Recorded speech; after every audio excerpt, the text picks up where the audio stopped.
Jadi seram you daripada kita duduk lah. Daripada kita duduk apa. Really okey je tau. Sebab dia boleh nampak keliling. Yang ni tak boleh nampak keliling. Kita duduk diam. Kalau macam ni dia tak agresif kan.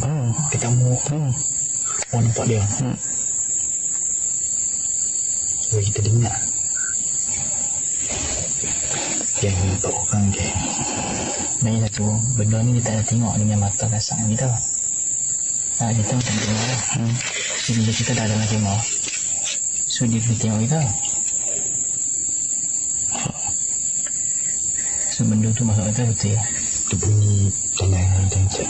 Tanda. So kat sini kita boleh tengok apa yang kita kaji tu. Kita boleh originali.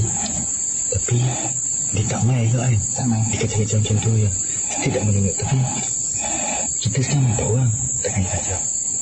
Ni kena mari seorang. Mesti kita dapat lah. Macam tu je. Kita nampak orang. Duduk dalam kemah. Tak nampak dia. Dia bagi kita dengar bunyi je. Dia ganggu dia agresif. Dan macam-macam. Dia bagi macam non-stop lah.